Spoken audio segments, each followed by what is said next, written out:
정명희님께서 오늘 사정이 생겨서 못 오셨습니다. 그래서 제가 하겠습니다. 기도드리겠습니다. 하나님, 우리 모두 주님께 예배를 드리기 위해 이곳에 모였습니다. 여기 모인 모든 이들에게 축복과 은혜를 베풀어 주시옵소서. 사정상 오지 못한 이들도 기억해 주시고 그들에게도 은혜와 자비를 베풀어 주시옵소서. 올해 마지막 제주입니다. 올 한 달간 이렇게 저희를 건강을 지켜주시는 은혜를 감사드리고 다음 달도 6월도 저희를 지켜주시옵소서. 예수님 기도드렸습니다.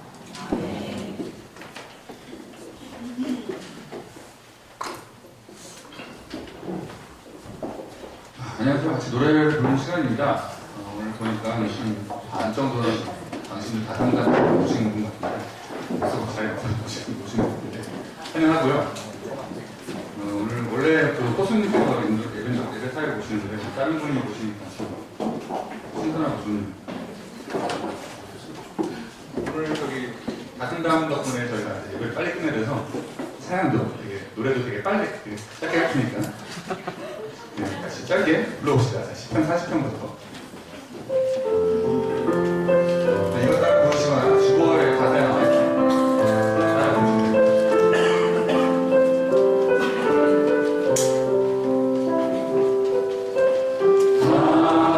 하나님의 음성을 듣고자 기도하며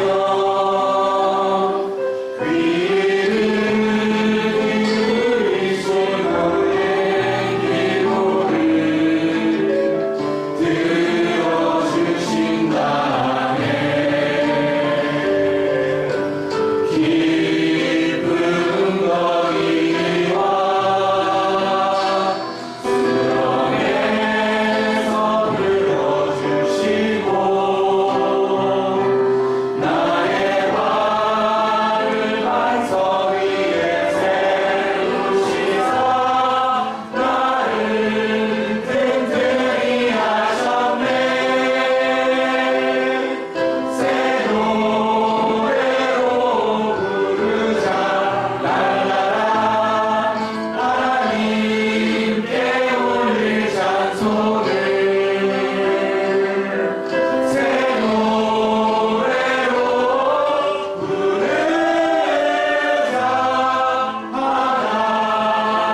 하지 마시고요. 마지막에 슈퍼스타는 얘기를 할 거예요. 제가 좀 이상하죠? 괜찮아, 잘 될 거야. 이런 건데, 네. 이모님께서 추천해 주셨죠? 잘 될 겁니다.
수고하신 찬양팀 위에 박수 드리겠습니다.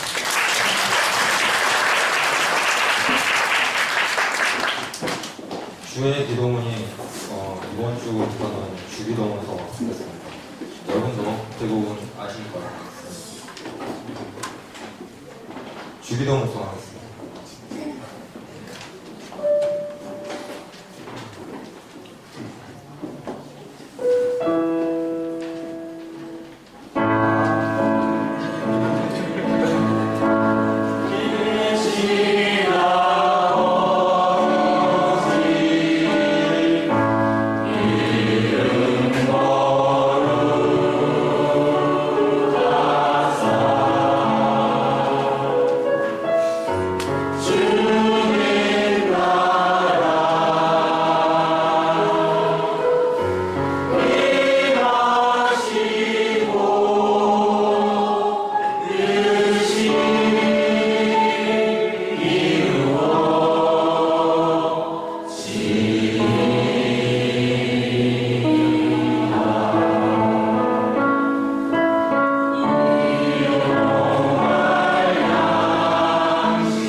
혼자 감당하기 힘든 기도 제목들이나 아니면 함께 나누고 싶으신 이야기들 또는 뭐 가슴에 다가오고 계신 것들, 맺힌 것들 있으신 분들은 앞에 나오셔서 같이 얘기해 주시면 되겠습니다.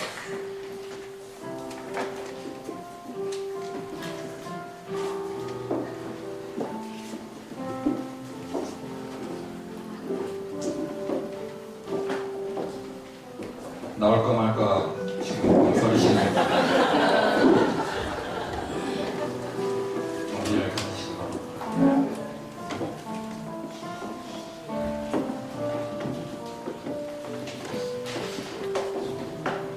오늘 새로 나오신 분 있으세요? 있으시면 손 한번 들어주시겠어요? 저희 교회 관습 새로 나오신 분 오셔서 인사 해주시면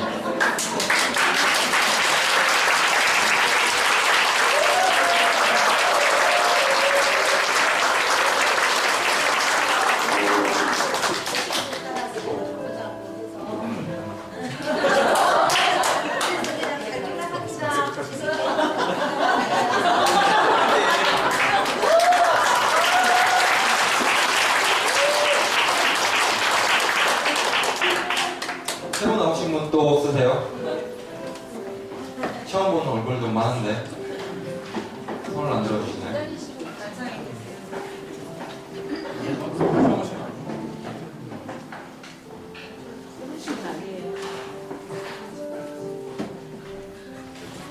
제가 뭐 잘못하고 있는 거죠? 죄송합니다. 그러면 두 분 계시는데 딱 5초 세겠습니다. 5초 후에는 넘어가겠습니다. 5초 4초 용기를 가지세요. 3초 2초 1초 땡.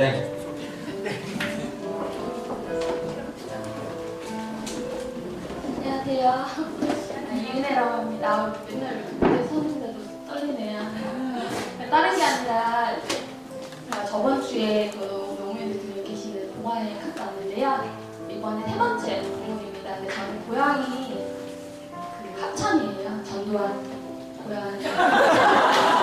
이렇게 제가 고향 얘기를 하면 되게 부끄러워서 그렇습니다. 왜냐면 어렸을 때 그 대통령이 나왔다 해가지고 초등학교 때는 그 대통령 그 전두환 그 생가가 있어요. 그래서 그 소풍 갈 때만 거기 들리고 코스였거든요. 근데 어렸을 때 그런 역사적인 의식이나 정치에 대해서 잘 몰라서 그냥 대통령이 나와서 되게 자랑스럽게 생각했는데 이제 제가 좀 정치에 알고 이명박 대통령 되고 이렇게 관심을 갖게 되면서 되게 부끄럽다는 생각이 많이 들고 또 5.18 이런 날 되고 일베 사이트 이런 왜곡하는 거 보면 되게 화가 많은 것 같습니다.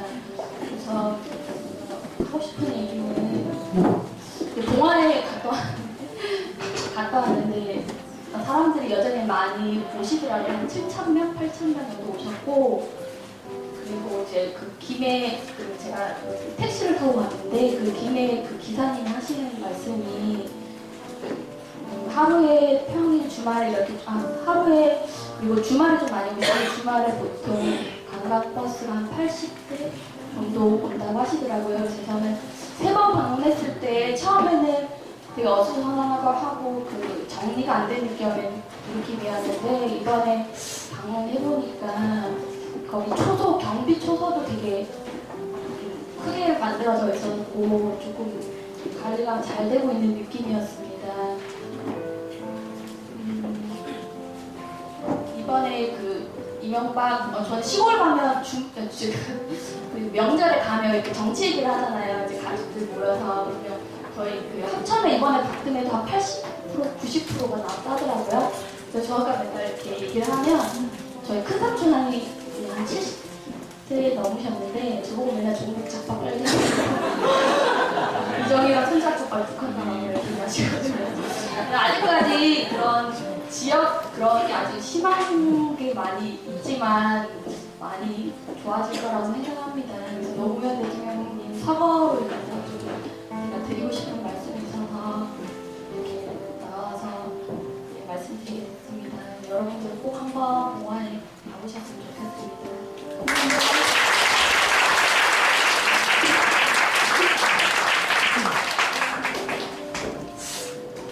안녕하세요. 저는 춘천에서 온 도보라라고 합니다.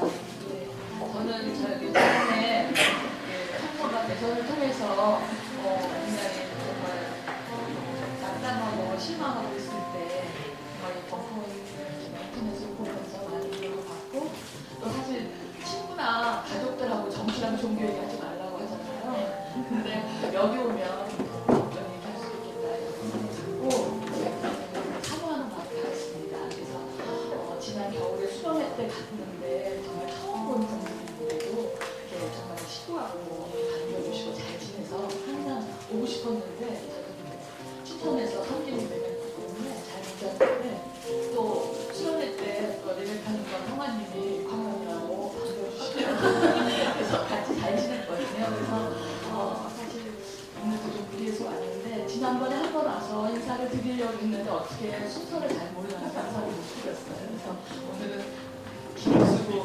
올라왔어요. 네, 그래서 정말 제가 목도들에도 항상 건강을 위해서 기도한다는 것을 기억해 주시고 또 저에게도 힘을 부어주시길 바라면서 오늘 사람을 적어서 짧은 노래 하나 하겠습니다.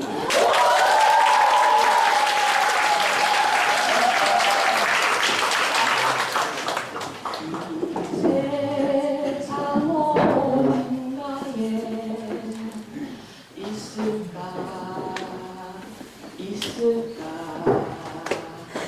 평등과 평화 넘치는 자유의 바람아 숨결 몰아쳐온다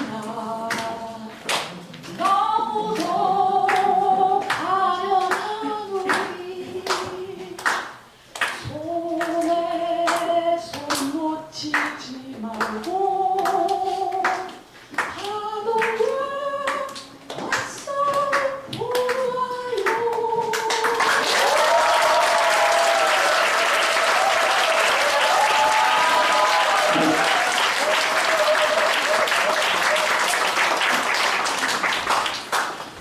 노래 감사합니다.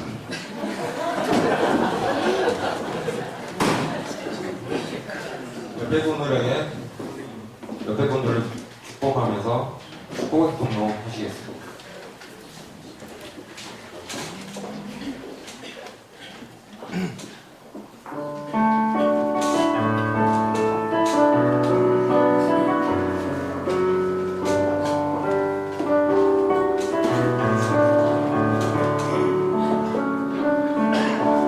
당신은 하나님의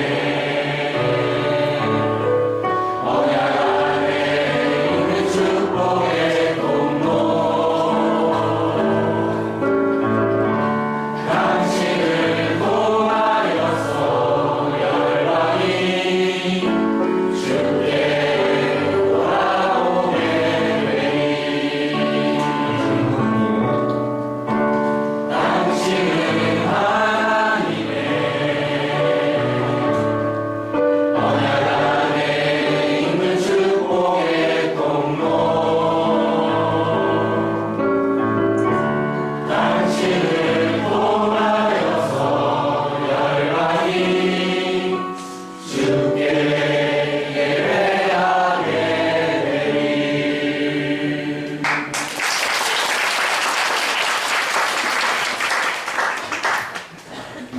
다음은 독서 모임의 특성 시간입니다. 저희가 특별한 순서를 준비했습니다. 독서 모임 멤버분들과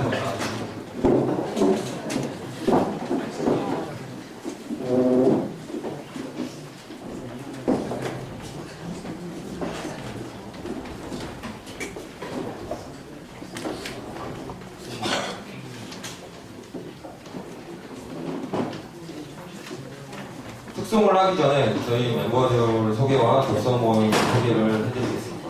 멤버들 소개는 직접 해주시겠습니다. 네, 독서 모임 멤버인 알독스입니다. 감사합니다.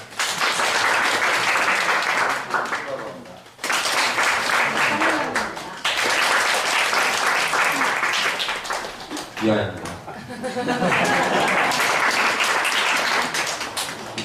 독서 모임은 성격에 대해서 좀 말씀드리면 다른 소모임들은 좀 목표가 뚜렷하고 그리고 특징이나 특색이 있는 반면에 독서 모임의 성격은 좀 추상적이고 포괄적입니다. 빈 상자라고 말씀드릴 수 있는데요. 이 빈 상자에는 즐거움과 감동, 낭만, 철학 등 여러 가지를 담을 수 있습니다. 독서를 통해서 무엇을 담을지는 각자의 선택과 몫입니다. 독서를 잘 안 하시거나 그리고 독서를 지겹다고 생각하시는 분들은 저희들이 적극 환영합니다. 저희들이 이런 걸 해결해 드릴 수는 없지만 책은 이런 것들을 해결해 줄 수 있고 그리고 어떤 삶의 의미를 다시 깨닫게 해줄 수 있다고 생각합니다. 감사합니다.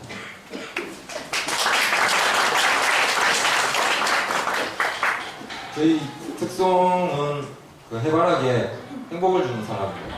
여기 가사 나오는데 여러분도 같이 따라 부르시기 바랍니다.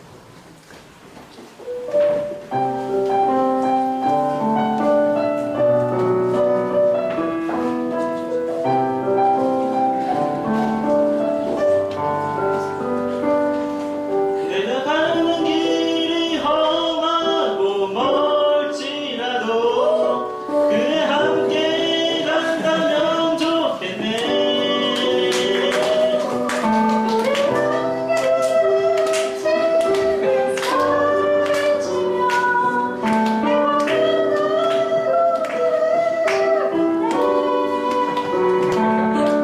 이리저리 흘러가고 제일 좋은 건 그대와 함께 있는 것. 그대 내게 행복을 살아. 내가 가는 길이 험하고 멀지라도 그대 내게 행복을 주는 사람. 내가 지루하고 외로운 길이라도 그대 함께 간다면 좋겠네. 내가 즐거움에 웃음 짓는 날이어서 행복하다고 말해주겠네. 이리저리 흘러가고 제일 좋은 건 그대와 함께 있는 것. 그대 내게 행복을 주는 사람. 내가 가는 길이 험하고 멀지라도 그대 내게 행복을 주는 사람. 그대 내게 행복을 주는 사람.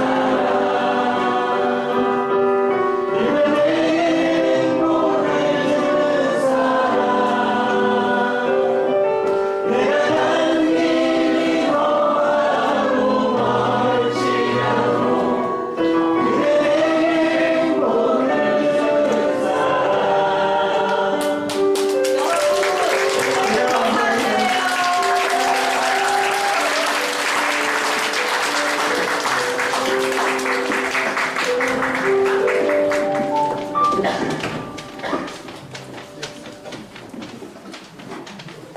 다음 것도 저희 독서 모임에서 또 준비한 순서인데요. 저희 독서 모임에 계시는 안종수님께서 선택과 행복이라는 주제로 간단한 프레젠테이션을 하겠습니다. 참고로 안종수님께서는 지금 인류학 석사과정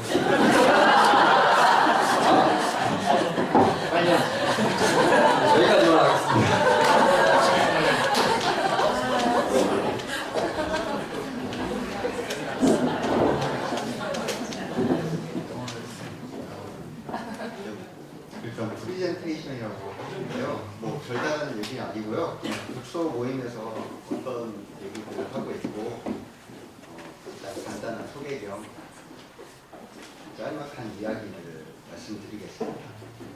오늘 짤막하게 말씀드릴 이야기는 지난달 독서 모임의 주제였던 행복에 관한 것입니다. 행복에는 여러 가지 이야기가 있을 수 있지만 일단 저희가 지난달에 나왔던 얘기를 말씀을 드리겠습니다. 네. 네. 먼저 소설이자 영화이기도 하고 소설이었던 로미오와 줄리엣에 나오는 대사를 하나 읽겠습니다. 예. 줄리엣의 대사인데 어쩔 수 없이 그냥 제가 하겠습니다. 양해를 부탁드립니다. 예. 이름이란 무엇인가? 장미를 다른 이름으로 바꾸어 부른다 한들 그 달콤한 향기는 그대로다. 로미오 역시 로미오라 불리지 않더라도 본래의 미덕을 그대로 간직하겠지. 로미오 그대의 이름을 버리세요. 네, 이게 바로 로미오와 줄리엣에 나오는 대사인데요. 아마 가장 유명한 대사이기도 하고 가장 유명한 장면이기도 할 것입니다. 올리비아 하세가 그 발코니에서 혼자 달밤에 독백을 할 때 나오는 대사인데요. 이게 로미오가 원수인 몬테규와의 사랑인 것을 알게 된 줄리엣이 하는 말이죠. 사랑하게 된 사람이 사랑해서는 안 될 사람이라는 것을 알게 되었을 때 느낀 절망감과 그 절망감을 넘어서 현실을 바꾸고자 하는 바람이 들어있는 대사라고 생각을 합니다. 기존의 규범과 현실을 넘어서 원수라는 것이 껍데기에 지나지 않으니 이름을 버리라고 말하는 줄리엣은 당시에도 꽤나 당찬 소녀였던 것 같다는 생각이 듭니다. 돈이나 명예, 집안에 구애받지 않고 그 사람 그 자체를 사랑하는 것. 매우 낭만적인 이야기입니다. 인류는 이렇게 오랜 시간 사랑과 자유를 갈망해왔습니다. 그런데 이 이야기는 단지 낭만적인 사랑 이야기에 그치지 않고 우리에게 여러 가지 고민을 안겨줍니다. 가문과 사회적 지위라는 주어진 삶을 바차고 나온 개인들의 삶이 과연 그렇게 낭만적이기만 한 것일까요? 우리는 과거처럼 일평생을 주어진 곳에서 주어진 삶을 살지 않습니다. 우리는 이 거대한 도시에서 일평생을 살아갑니다. 도시에는 애초에 우리의 삶을 위한 자리가 주어져 있지 않습니다. 결혼이라는 것이 과거처럼 그냥 주어지는 것이 아닌 직장도 구해야 하고 교류하고 싶은 사람도 찾아야 하고 또 나만의 취향도 선택을 해야 합니다. 삶의 무대가 넓어진 만큼 우리는 복잡한 삶을 살게 된 것이죠. 그렇기 때문에 옳고 그름을 판단할 수 있는 단일한 기준은 점점 희미해져 가고 모든 것은 우리의 선택의 문제이고 그리고 또 그 선택으로 인한 대가 역시 우리들 개개인들이 치르게 되었습니다. 이렇듯 인류가 오랜 시간 갈망해왔던 자유이지만 이 덕분에 우리는 혼란과 불안을 얻게 되었는데요. 저나 독서 모임의 멤버들도 그 정도와 과정은 다르지만 삶에서 많은 혼란과 갈등을 겪어왔습니다.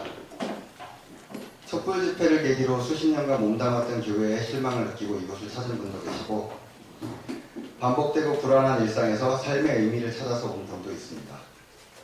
또 부모나 교회에서 원하는 삶이 아닌 스스로의 삶을 찾아서 온 분도 계십니다. 여기에는 한 가지 공통점이 있습니다.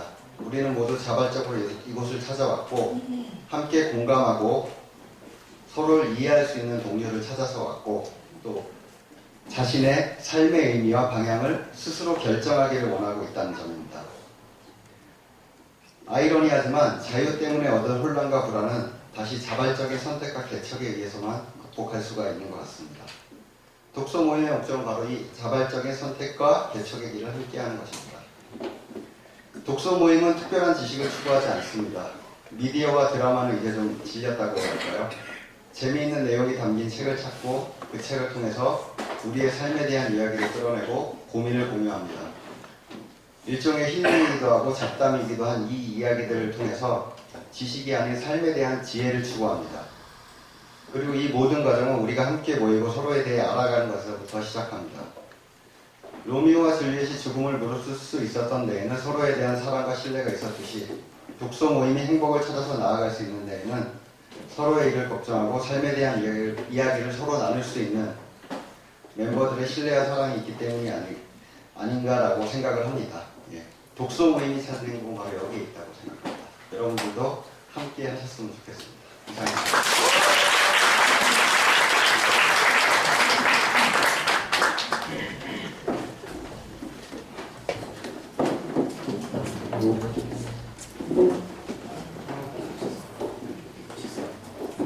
오늘의 말씀입니다. 오늘의 말씀은 마태복음 6장 9절에서 10절입니다. 오늘은 2절밖에 안 되니까 다 같이 하시겠습니다. 그러므로 이렇게 기도하여 하나님의 계신 우리 아버지 온 세상의 아버지를 하나님으로 되게 하시며 아버지의 나라가 오게 하시며 아버지의 뜻이 하늘에서와 같이 땅에서도 이루어지게 하소서. 아멘. 설문은 조시아님께서 해주시겠습니다. 설문 설교. 제가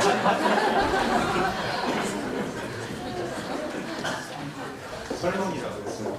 제가 스님 스타일로 해야 돼요.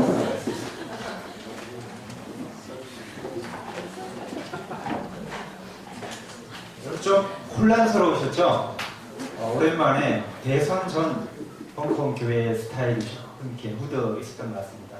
반가운 분들 많이 찾아오셨고 또 어떤 분들은 찬송가를 부르다가 또 대중가요를 부르다가 또 무슨 찬양을 또 하다가 뭐 이상한 모임들이 계속 이어져서 약간 혼란스러우실 수 있을 것 같은데 경계선상을 좀 넘나듭니다. 원래 이 벙커원 교회 스타일입니다.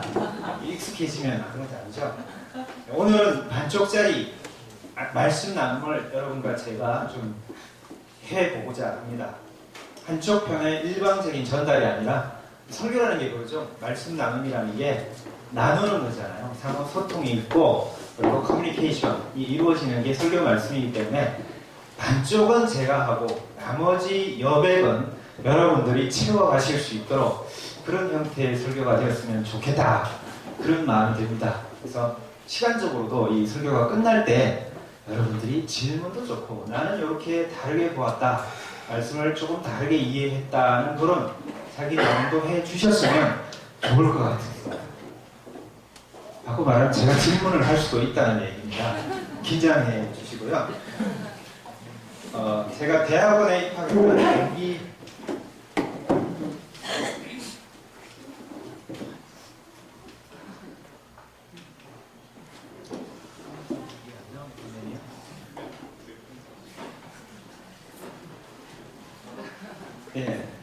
PPT 자료가 연결이 안 됐어요. 대학원에 입학했던 동기 목사님 한 분이 페이스북에 이런 글을 하나 올려주셨습니다. 결혼을 약속하며 행복을 꿈꾸고 있는 남녀가 대화를 나누고 있는 상황입니다. 남자가 먼저 얘기합니다. 그리고 꿈도 꾸지 마. 여, 나 사랑해? 남자, 당연하지. 여, 당신 바람 필 거야? 남, 뭐? 도대체 그딴 거 왜 묻는 거야?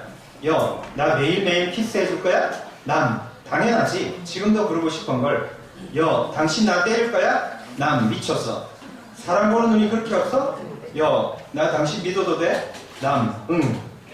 결혼 후가 되면 거꾸로 뒤집어서 올라가면 똑같은 표현이 달라집니다. 남, 응. 여, 나 당신 믿어도 돼? 남, 미쳤어? 사람 보는 눈이 그렇게 없어? 여, 당신 나 때릴 거야? 남, 당연하지. 지금도 그러고 싶은 걸.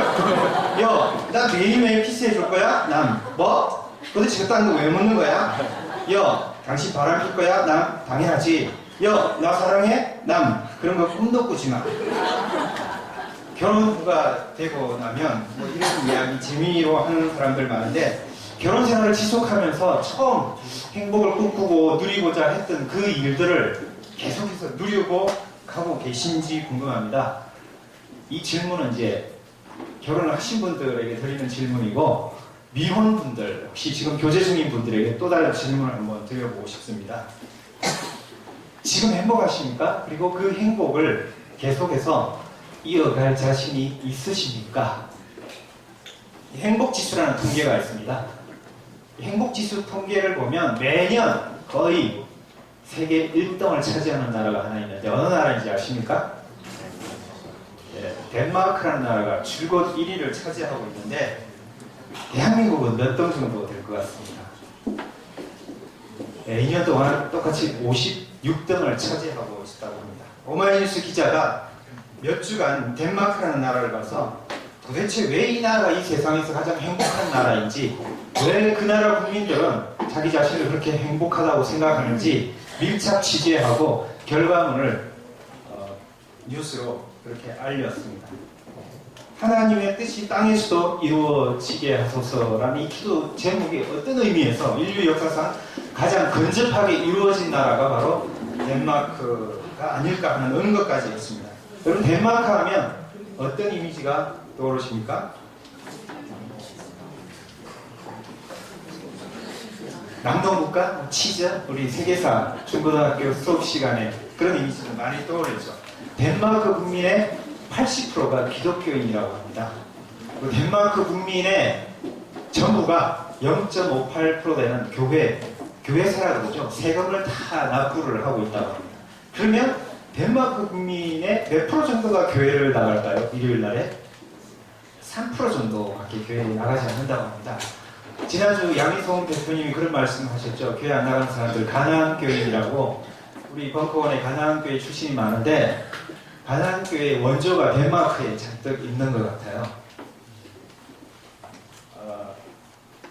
가나안 교인들이 많은 이 덴마크인들이 그런데 왜 행복하다고 자신을, 또 왜 행복한 나라라고 생각을 하는 것일까요?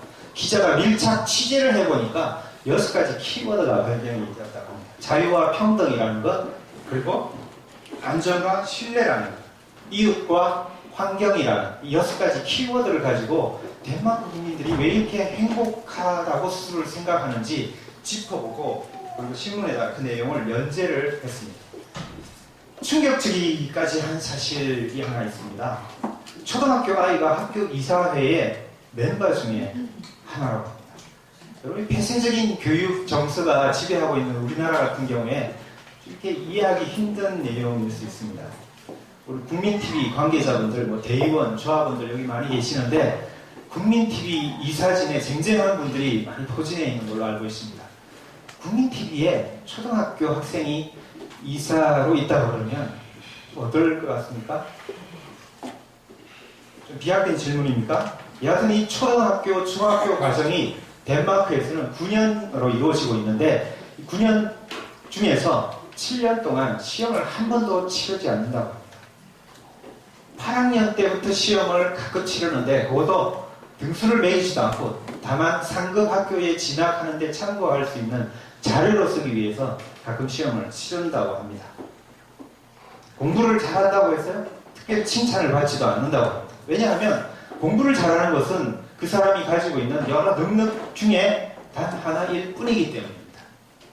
각 개인들이 좋아하는 것을 발견하도록 도와주는 게 교육에 초점이 맞춰져 있습니다. 자기가 좋아하는 일을 찾아서 그 소질을 개발하고 그 일을 즐겨 행하는 것, 그게 바로 덴마크 교육의 초점이라고 합니다. 바로 그런 것을 따라서 자유와 평등이 이루어지고 있고 또 그 평등하게 자유롭게 자기 일을 좋아서 즐기면서 하고 있는 나라가 덴마크라고 합니다. 소득의 50%를 세금으로 내기 때문에 병원에 진료비가 하나도 없다고 합니다. 국민 모두가 주치의를 갖고 있죠. 교육비도 전액 무료입니다. 대학생이 되고 나면 정부가 한 달에 120만 원씩 공부 열심히 해라고 지원까지 한다고 합니다. 그런데도 불구하고 대학에 진학을 하는 사람들은 30%가 채 안 된다고 합니다. 직장인 실직을 해도 별다른 걱정이 없다고 합니다. 정부가 그 월급에 준하는 액수를 2년 동안 지원을 해주고 새로운 직장을 또 찾을 수 있도록 도와주면서 친절하게 이끌어준다고 하는 그런 나라가 덴마크. 사회 안전망이 아주 탄탄하게 갖추어진 나라죠. 출퇴근하는 시민들이 30~40%가 또 자전거를 이용할 정도로 환경에 아주 중요성을 인식을 하고 있다고 합니다. 국회의원들조차도 우리 한국처럼 권위적이지를 않다고 하죠. 손님이 찾아가면 친히 응접실에 내려와서 차를 타주고 커피를 제공할 정도로까지 아주 친밀하다고 합니다. 택시기사, 의사들, 직업에 귀천이 없다고 합니다. 다 자기 직업에 만족을 하면서 빈부차도 그렇게 심하지 않은 나라가 덴마크라고 합니다. 기자가 질문을 합니다. 지나가는 사람들에게 요즘 걱정이 있다면 어떤 걱정이 있습니까? 이렇게 질문을 합니다. 시민들이 다 같이 마치 이 수학 미적분 문제를 풀고 있듯이 골똘을 하면서 한참을 생각하다가 별로 생각나는 게 없습니다. 특별한 걱정이 없는 것 같아요. 대부분 그렇게 대답을 한다고 합니다. 몇 사람이 모이면 뭔가를 조직할 정도로 협동조합이 많이 이루어지는 나라가 덴마크입니다. 누군가를 짓밟고 일어서야만이 무한 경쟁을 통해서 이겨내야만이 출세하고 성공하는 그런 어떤 도식에 익숙하고 있는 우리와 달리 그 나라 사람들은 어릴 때부터 협동을 하고 연대를 하면서 교육이 이루어지고 있고 이웃과 친근한 삶의 또 바탕 속에서 그 삶이 이루어지고 있답니다. 그런 것들을 통해서 역사상 가장 행복한 나라 가운데 하나로 인식이 되고 있고 지금도 그런 나라를 만들기 위해서 부단히 노력하고 있다고 합니다. 덴마크라는 나라는 1930년대부터 정치권과 노동자 계층들이 대타협을 하면서 사회복지 시스템을 갖추고 사회 안전망을 아주 탄탄하게 갖추었던 그런 나라가 바로 덴마크라고 합니다. 어떻습니까? 우리가 발을 딛고 있는 이 대한민국의 현실과 너무나 괴리가 크지 않습니까? 언제쯤 우리는 그런 삶을 누리게 될 수 있을 것 같습니다. 과연 우리에게 현실로 찾아올 수 있겠습니까? 오늘 행복이라는 주제를 가지고 독서 모임 주간 예배를 드리고 있는데 제가 말씀 나눈 시작부터 지금 우리를 절망의 도가니로 몰고 가고 있지 않을까 싶습니다. 하늘의 땅, 천국의 땅, 덴마크에서 땅으로 내려와서 인간의 땅, 대한민국이라는 현실 속에 들어와서 질문을 또 하나 여러분에게 드리고 싶습니다. 여러분은 언제 가장 행복하다고 느끼세요? 어떤 치과의사 사이트가 있습니다. 거기에 어떤 회원이 다른 분들에게 똑같은 질문을 던졌습니다. 저기 앉아 계신 제 아내가 저에게 똑같은 질문을 얼마 전에 던졌습니다. 당신은 언제 가장 행복하나요? 이렇게 질문을 던졌습니다. 제가 뭐라고 대답했겠습니까? 맞추는 분 제가 선물 하나 드릴게요. 가져왔습니다. 제가 책이 2번 있어서 하나 남는 거 선물을 가져왔습니다. 대한민국 사람 익숙한 객관식으로 한번 해볼까요? 당신은 언제 행복하십니까? 제 대답은요. 1번. 당신이랑 함께 있는 지금 이 순간. 2번. 제가 가장 좋아하는 일을 할 때 행복합니다. 3번. 막 풀잎이 돋아나고 봄 냄새도 맡고 노을진 하늘을 쳐다볼 때 가장 행복합니다. 4번. 잘 모르겠다. 맞추시는 분, 손 드시고. 1번, 3번. 당신이랑 있는 순간, 아닙니다. 저기, 다니엘님 드셨네요. 틀렸습니다. 왜 이렇게 안 하면 2번, 여기 맞추시면. 제가 제일 좋아하는 일을 할 때 가장 행복하다. 물론 1번이 포함되는데, 제 눈에 이불이 들어가셔서 손을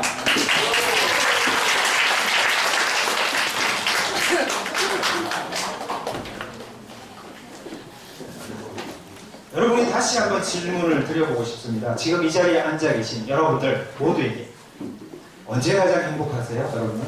언제 자신이 가장 행복하다고 느끼세요? 지금요. 저는 오늘 말씀 나눔과 연계해서 한번 질문을 드려보고 싶습니다.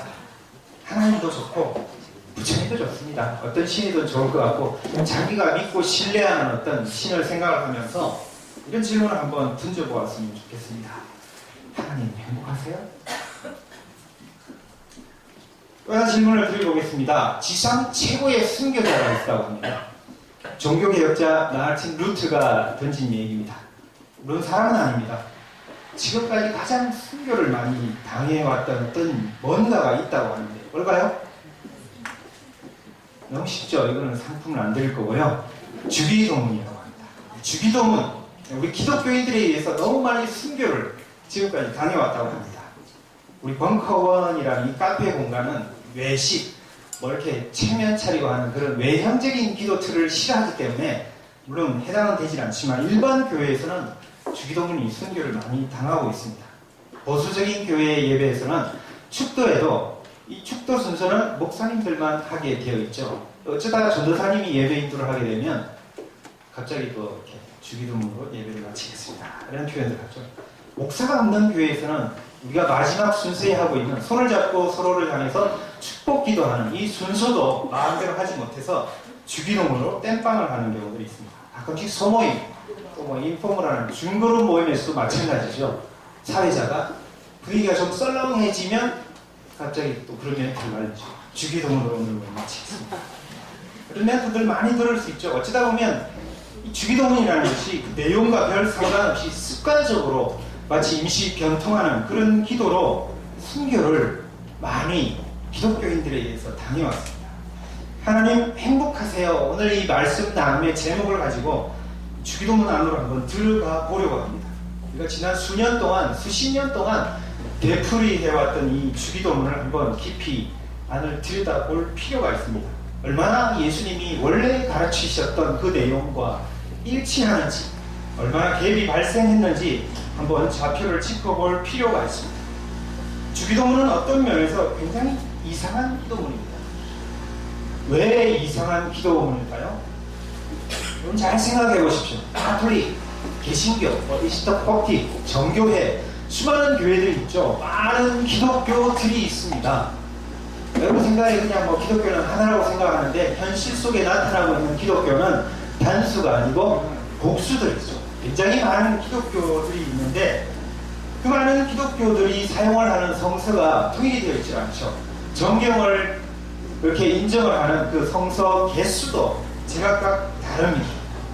근데 주님이 가르쳐 주신 기도라고 알려져 있는 이 주기도문은 모든 교회들이, 기독교회들이 별 저항감 없이 모두들 잘 사용을 하고 있습니다. 주기도문 안을 가만히 들여다보면 제가 이상한 기도라고 했죠. 그 안에 내용에 주님이라는 말이 하나도 들어있지 않습니다. 주기도문 안을 가만히 들여다보면 교회라는 말도 없고요. 그리스도라는 말도 없습니다. 주기도문 안을 들여다보면 성서의 무오류성, 근본주의 신앙 가진 분들 좋아하죠. 성서 말씀이 글자 1획 1점도 다 틀림이 없이 완벽하게 기록이 되었다는 이 무오류성, 그런 교리에 대한 내용도 전혀 들어있지 않습니다. 동정녀 탄생에 대한 교리도 없고요. 성령이나 복음이라는 얘기도 주기도문 안에는 이상하게 들어있지 않습니다. 대속, 희생, 속죄라는 그런 내용도 주기도문 안에 들어있지 않죠. 또 좋아하는 천당, 지옥, 그런 교리들도 주기도문 안에는 전혀 들어있지 않습니다. 주기도문은 굉장히 혁명적인 기도입니다. 영어로 하는 것은 radical이라고 했죠. 아주 급진적이라는 뜻이 담겨 있는데, 왜냐하면 성서에 흐르고 있는 이 핵심 코드인 정의에 대한 사상이 주기도문의 백그라운드로 들어있기 때문에 그렇습니다. 정의에 대한 급진적인 비전을 주기도문 안에 넣어가면서 그 내용이 들어있다는 거예요. 여러분이 생각하는 보복을 하고 안가품을 하는 그런 정의가 아니고요. 나눔을 가져다주는 분배의 정의가 주기도문 배경 가운데 들어있다는 겁니다. 내용을 살펴보면 시편처럼요, 시적인 문학 장치들을 사용해서 대꾸법도 나오고 대조도 시켜가면서 그런 시적인 표현들이 그 내용으로 등장하고 있습니다. 그래서 덴마크가 자유와 평등, 이웃과 신뢰, 안전과 환경이라는 이 6개 코드로 지구상에서 가장 행복한 나라를 만들어 갔다고 하는데, 이 주기도문은 아버지의 이름, 나라, 뜻이라는 이 하늘 영어 세계랑 그 다음에 양식, 빛, 죄라는 게 원래는 빛으로 표현되어 있죠. 그 다음에 시험이라는 땅의 영어 세계, 6개의 영어를 가지고 이 뜻을 잘 파악을 해서 하나님께 기도하고 그 기도가 응답이 이루어진다면 하나님도 제일 행복하고 아마 그 하나님을 신앙하는 기독교인들도 행복하지 않을까 하는 그런 생각을 갖게 됩니다.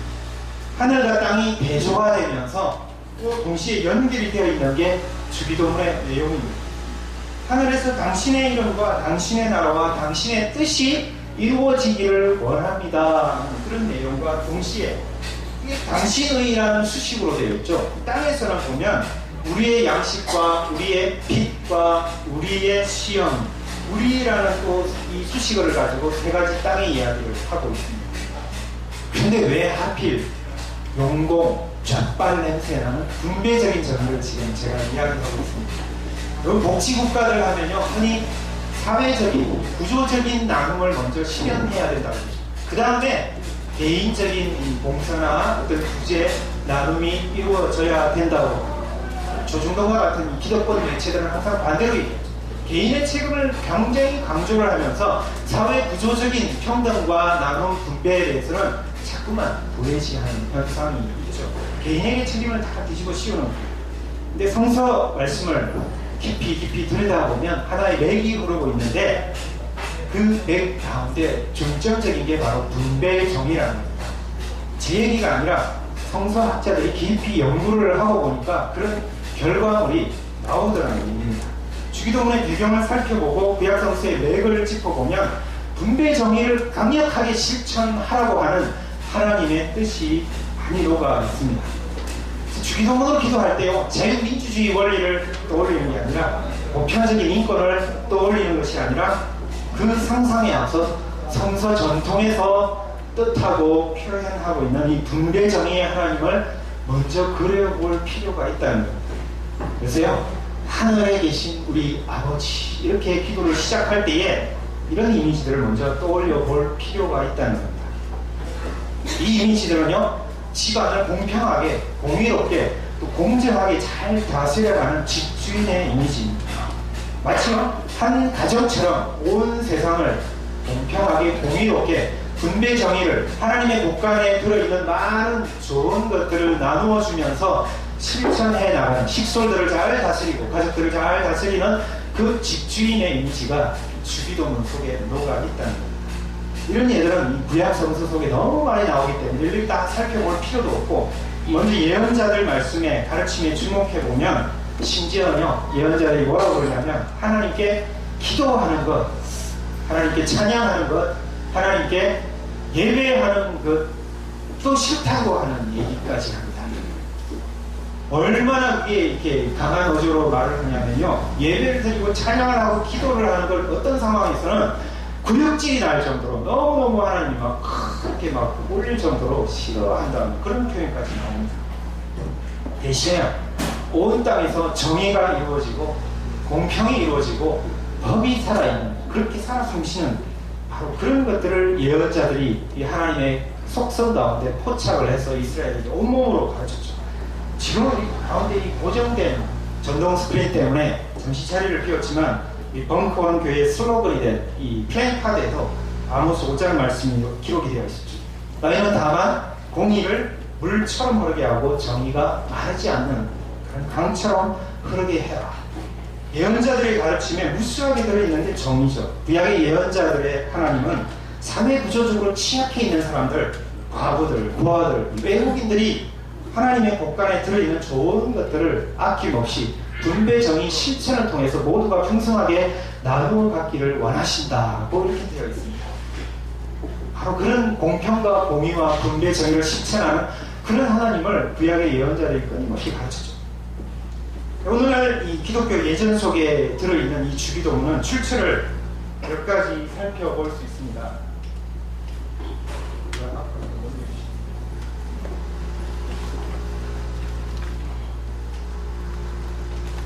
예, 세 가지 출처가 주기도문이 나오고 있는데 먼저 마태복음 6장이 나오고 있고 누가복음 11장 디다케라는 성경 외의 서신에 나와 있습니다.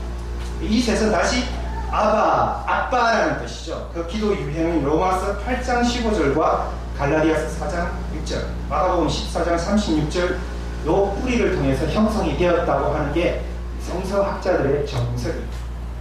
기도라는 거요, 묵상을 하든지 영성 기도를 하든지 뭐 순복음 스타일로 기도를 하든지 되게 살펴보면 현재 우리가 가지고 있는 삶에 대한 불평을 토로하고 간청을 하고 그리고 기도로 감사하고 찬양을 하는 내용이 들어있습니다. 그리고 그 내용을 가지고 현실에 적용을 해서 이 현실 속에 참여하면서 하나님과 더불어 협력을 하면서 어떤 일을 만들고 이루어내는 그 과정, 모든 것이 기도라고 볼 수 있습니다. 그래서 기도는요 마치 컴퓨터 이 프로그램을 작동시키는 것과 같다고 비유해 볼 수 있죠.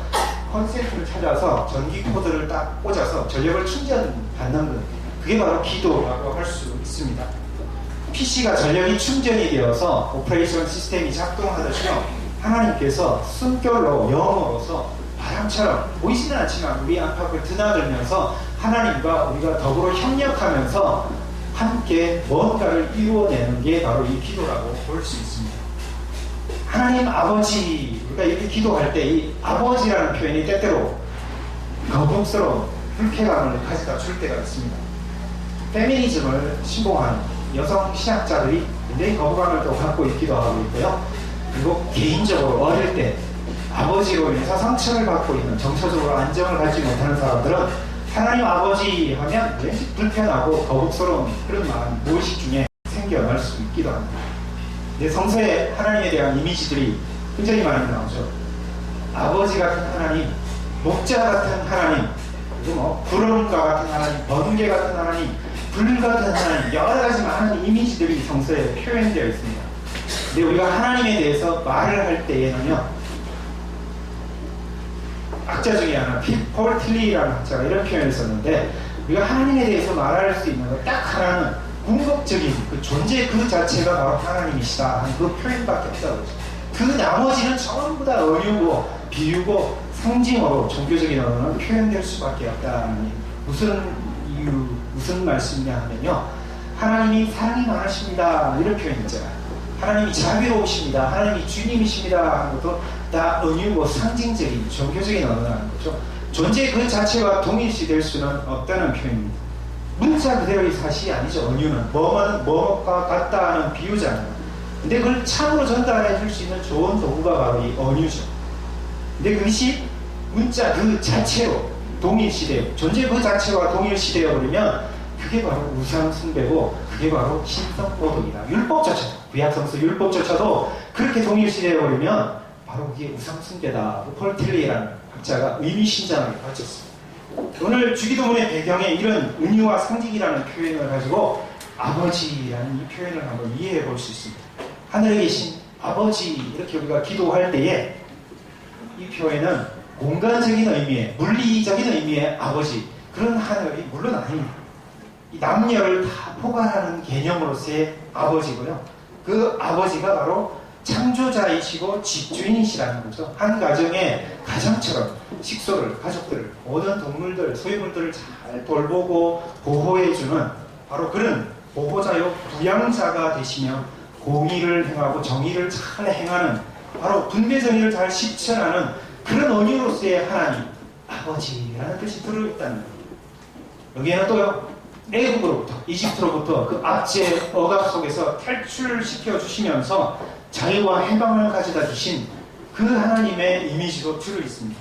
가난하고 궁핍한 사람들요, 차별하지 말고 잘 돌보라고 하면서 식솔들을 잘 돌보며 또 돌아보는 그 집주인처럼 온 세상을 정의로서 공평으로서 잘 다스리는 바로 그 하나님 아버지의 이미지가 담겨 있다는 거죠. 재미난 것은요, 이 주기도문이 원래 기록된 성서 헬라어에서는 기원문이 아니라는 거죠. 명령법으로 되어 있습니다. 누가 누구에게 지금 명령을 한 겁니까? 세 마디가 다 하나님의 행동을 강조를 하고 있습니다. 하나님의 나라, 하나님의 뜻, 하나님의 이름이 거룩해진다는 이런 표현들요. 하나님의 이름은 도대체 또 뭡니까? 하나님의 뜻은 또 뭡니까? 거룩하게 한다는 건 뭡니까? 여러분, 이런 표현들 다 이해하려면 안식일, 안식년, 희년 이런 사상들을 다 빼뚫고 몇 시간을 공부를 좀 해야지 뜻이 이해가 되는 표현들입니다. 추수할 때에 왜 구약의 이스라엘 백성들에게 귀퉁이, 모퉁이 부분을 딱 남겨두고 한번 추수한 것 땅바닥에 떨어진 곡식 주지 말라고, 가난한 사람들, 사회적으로 취약한 그 구조에 속해 있는 사람들이 그 부분들을 누리고 혜택을 받을 수 있도록 왜 그렇게 강하게 또 주장을 했는지, 이 사회안전망 역할을 하고 있는 데 대해서 도전을 주신 그런 하나님의 이미지를 또한 떠올려 볼 필요가 있습니다. 하나님의 이름이 거룩해진다는 거요, 땅과 세상이라는 이 하나님의 곳간에 담겨있는 많은 것들을, 자원들을 공정하게 분배시켜주는 그 정의를 이루어 간다는 뜻입니다.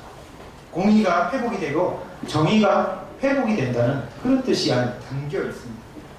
제가 하나님의 이름이 그런 평판에, 여러분이요, 제가 그 하나님의 이름이 그 평판에 걸맞게 유지되도록, 보존이 되도록 지켜주고 더럽히지 않는 것, 그게 주기도문을 우리가 기도하는 거고, 그 기도를 또 동참해서 뭔가를 만들어서 같이 일해 나가는 것이라고 할 수 있습니다. 나라가 임하옵시며 하나님 나라가 오소서라는 이 나라도 장소라는 영역보다는요 통치라는 이 다스림의 뜻이 강하게 녹아져 있습니다. 당시 제국이었던 이 페르시아라는 나라, 로마라는 나라가 통치를 하는 것 대신에 아버지 대신 이 하늘 아버지가 통치를 한다면 그 나라가 그 장소가 어떻게 될까 상상을 하면서 꿈꾸는 것이 바로 그 내용입니다. 지난주 우리 북시에 대해서 양희성 대표님이 다니엘서를 통해서 가르침을 주셨는데 마찬가지로 이 다니엘서에 보면 하나님의 나라라는 이 통치가 그 뿌리가 들어있기도 합니다. 그리고 다니엘서의 북시로 언급이 되고 있는 이 종말이라는 개념도 물리적인 세상이 우주가 파괴되고 부서지는 그런 의미의 종말은 아닙니다. 세상이 비폭력적으로 정의와 공의가 이루어지고 변혁이 되는 그 종말적인 비전이 담겨져 있는 건데요. 코스모스라는 이 세상과 아이온이라는 이 시대, 헬라어 단어를 구분을 해서 따로 번역을 하지 않고 똑같이 그냥 세상은 하나로 번역했기 때문에 많은 오해가 빚어져서 또 때로 사람들이 그런 오해를 갖고 있습니다. 야드 다니엘서에서는 하나님의 통치가 이루어지는 그 나라에서는 평화가 확립이 되고 그리고 잔치가 베풀어지고 평등이 이루어질 수 있다고 묵시로 주어지고 있습니다. 사실 별로 새로울 게 없죠. 구약선서 전체를 거르고 있는 맥이 그 안에 짚어집니다. 이런 흐름을 잘 포착을 해서 예수님이 1세기라는 이 팔레스틴 그 배경 가운데서 바로 하나님의 나라, 하나님의 통치를 가르쳤죠. 예수님은 하나님의 나라, 하나님의 통치라는 걸 땅 이 한가운데 가지고 오신 분이셨죠. 근데 그 하나님의 나라 통치라는 게 저 세상 내세에 가서 멀리 이루어지는 것이 아니라 다음에 이루어지는 것이 아니라 지금 여기라는 바로 이 자리, 현재 속에서 항상 이루어진다는 것을 말씀을 통해서 예수님이 가르쳐 주셨고 보여주시고 또 살아내셨죠. 수많은 하나님 나라에 대한 비유들을 가르치시면서 하나님 나라가 이렇고 저렇고 어떻게 뭐뭐와 같다 하는 은유적인 표현들로도 가르쳐 주셨습니다. 그 통치는요 항상 지금 현재 여기에서 이루어지는 하나님의 통치라는 가르침이 예수님이 누누이 강조해서 가르치는 말씀입니다. 예수님은 이런 하나님의 통치를 세상 가운데 가져다 주셨는데 그 통치라는 것이 일방적인 한편의 통치가 아니고 상호 협력으로 이루어지는 것이라는 사실을 우리 주기도문에서 가르쳐 주셨습니다. 당신의 이름이, 당신의 나라가, 당신의 뜻이 하늘에서 이루어진 것처럼 땅에서도 이루어지고 거룩해지고 그렇게 되기를 원합니다 하는 이 내용이요 사실은 하늘의 일이지만 땅의 일이죠. 땅의 일이 곧 하늘의 일이고 하늘의 일이 곧 땅의 일인 것이죠. 후반부에 나오는 양식이라는 것, 죄, 빚이라는 것과 시험이라는 이 단어들도 전반부랑 굉장히 긴밀하게 연결이 되어 있는 겁니다. 후반부의 기도문의 문법도 첨언법, 뭐를 해주십시오, 이것을 이루어 주십시오 하는 첨언법과 동시에 다짐이나 결단을 뜻하는 이중 문법이 그 안에 숨겨져 있습니다. 무슨 뜻입니까? 하나님의 이름이 거룩해지기를 원합니다. 하나님의 뜻이 하늘에서처럼 땅에서도 이루어지기를 원합니다. 동시에 나도 그런 일을 꿈꾸고 어떤 일을 하기 위해서 노력하고 다짐하고 행하겠습니다. 내 행동의 결단도 거기에 들어있는 게 주기도문의 기도라는 겁니다. 어느 한편의 통치가 아니고 상호 협력 가운데서 파트너가 되어서 이루어가는 게 바로 주기도문이죠. 제가 서두에 말씀을 드렸습니다. 오늘 말씀은 반쪽만 하겠다고 말씀을 드렸죠. 진짜로 반쪽만 했습니다. 질문거리들을 많이 지금 남겨놨죠. 생각거리들을 여러분에게 많이 던져놨습니다. 절반은 여러분이 채워주셨으면 좋겠고요. 그 여백이라는 것들을 이 시간에도 몇 분 말씀해 주셔도 좋을 것 같고 아니면 한 주 동안 또 펼쳐지는 우리 시간들, 공간들 속에서 절반 여백을 여러분들이 한번 채워가 주셨으면 좋을 것 같습니다. 소모임을 통해서든요, 여러분 만나시는 분들을 통해서든 많은 우리 삶의 이야기들을 통해서 바로 그 협력과 연대를 통해서 이루어지는 주기도문에 반쪽짜리 여백을 한번 여러분들께서 만들어 가셨으면 좋을 것 같습니다. 질문하실 거 있습니까? 저는 다르게 봅니다. 제가 이렇게 본 거는 그냥 하나의 시각인 거고요. 여러분 다르게 보실 수 있는 거잖아요. 나는 주기도문을 이렇게 봤습니다. 이렇게 보고 싶습니다. 한 분 질문, 의견도 그렇게 주셨으면 좋을 것 같아요. 제가 한번 질문 드려볼까요? 이런 방식이 좀 익숙치가 않죠, 여러분들. 근데 이 어떤 기회가 되고 앞으로는 상호 나눔이 이루어지는 그런 형태의 설교 나눔, 말씀 나눔도 여러 교회들 속에서 하고 있습니다. 여러분들이 원하신다면 제게 뭐 카톡을 주셔도 좋고 메시지를 주셔도 좋고 전화를 통해서 만나고 싶습니다. 요 말씀을 한번 나눠보겠습니다. 요청하시면 제가 특별히 응대해 드리겠습니다. 여러분 만나고 앞으로 미래 시제를 통해서 계속 여러분과 삶을 소통할 수 있게 될 겁니다. 주기도는 우리가 모두가 할 수 있는 기도입니다.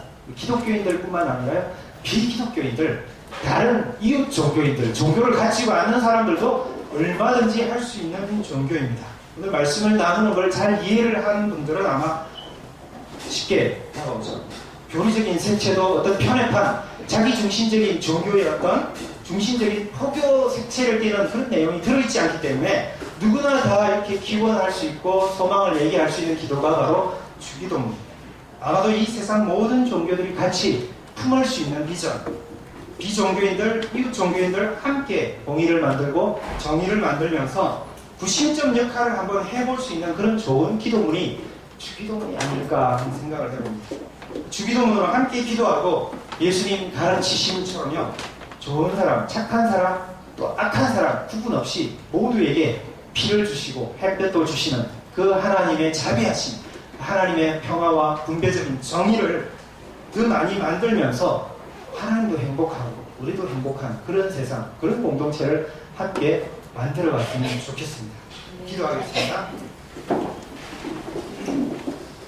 하나님, 그렇습니다. 참 어떤 면에서 과연 이루어질까 하는 의구심도 들지만 예수님이 직접 가르치시고 살아내셨고 보여주시며 실천해 주셨던 그 하나님의 통치를 저희가 또한 믿고 우리가 몸 담고 발 딛고 있는 이 세상 속에서 그런 하나님의 공의와 하나님의 공평과 분배적인 정의가 이루어지는 그 세계를 저희도 꿈꾸고 희망해 봅니다.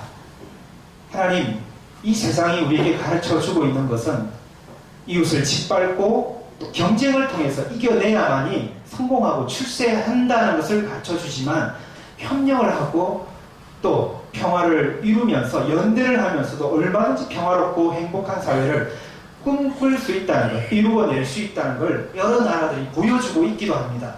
우리도 우리가 발 딛고 있는 이 세상 속에서 바로 그런 일들을 실현해 나가면서 또 꿈꾸면서 만들어가는 그런 모습들을 우리가 우리 생활 속에서 이루어갈 수 있도록 도와주시기를 원합니다.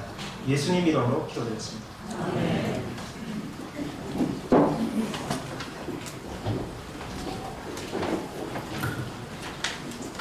다 함께 일어나셔서 축복의 기도 하시겠습니다. 옆에 분들과 손을 잡으시고 주 예수 그리스도의 은총과 하나님의 사랑과 성령께서 이루어주시는 친교가 우리 가운데 영원토록 함께 있기를 주님의 이름으로 축원합니다. 아멘.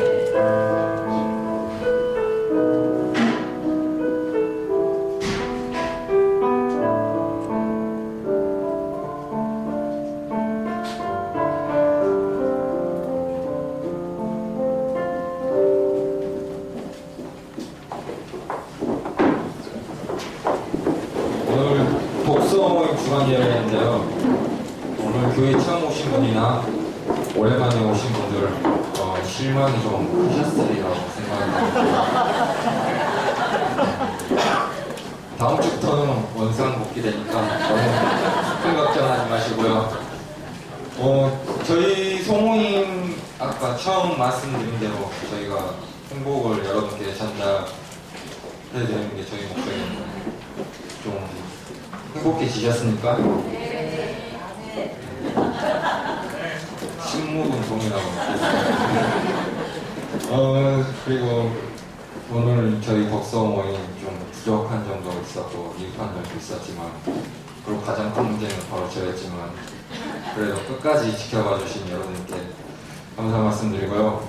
만약에 다음에 또 이런 기회가 된다면 더 좋은 모습으로 찾아뵙도록 하겠습니다. 고맙습니다. 선생님께서 강의를 해주시겠습니다.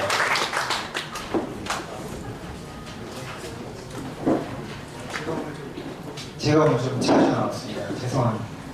6월 9일 우리 벙커원 교회 1주년 기념 축하 파티를 열 계획입니다. 떠들썩하게 잔치를 한번 벌여볼까 합니다. 여러분들이 후원도 해주시고, 벙커원 교회는 예산이 없죠. 상목이기 때문에 아무도 없습니다. 그래서 여러분들이 실크님 한번 보여주시겠습니까? 저기 후원통이 있죠. 십시일반으로 필요한 물품도 좋고요, 물질도 좋고 조금씩 나눠주시면 그걸 가지고 그 행사를 준비하는 데 도움이 될 것 같습니다. 여러 가지 지금 계획을 가지고 준비를, 음식도 나누고 뭐 여러 가지 모습을 지금 준비를 하고 있는데 참여와 협조를 부탁드립니다. 그 다음에 팔로님, 보람의 공원님 잠깐 일어나 주시겠습니까? 이분들이 어떤 영상 메시지를 이제 따기 시작할 겁니다. 갑자기 핸드폰을 들이밀면 당황하지 마시고요. 벙커원교회 축하 메시지들을 전해주시면 고마울 것 같습니다. 감사합니다. 그리고 벙커원교회 3기 예배 봉사위원들을 이제 6월 한 달 동안 모집을 하게 될 겁니다. 찬양, 그 예배 드리기 위한 뭐 여러 가지 세팅들 돕는 분들 다시 또 봉사자로 모집을 하게 됩니다. 소모임 봉사해 주시는 분들은 뭐 변함이 없으신 것 같고 봉사를 그대로 이어가는데 또 새롭게 바뀌는 부분들 많이 있으니까 참여하시고 또 다른 색채를 내시고 싶은 분들은 같이 또 협력해 주셔서 그 일 이루어 주시면 좋을 것 같습니다. 오늘은 출애굽이 아니라 출벙커의 날입니다. 예배 후에 또 큰 행사가 있기 때문에 12시 반까지 자리를 빨리 정돈을 해 주시고 여러분 모두 밖으로 대피해, 벙커원 주민들을 대피해 주시고 기타 참여하시는 분들은 또 이렇게 정리하는 거 협조를 부탁을 드립니다. 오늘 소모임은 딱 내부에서 할 수 있도록 협조를 부탁을 드립니다.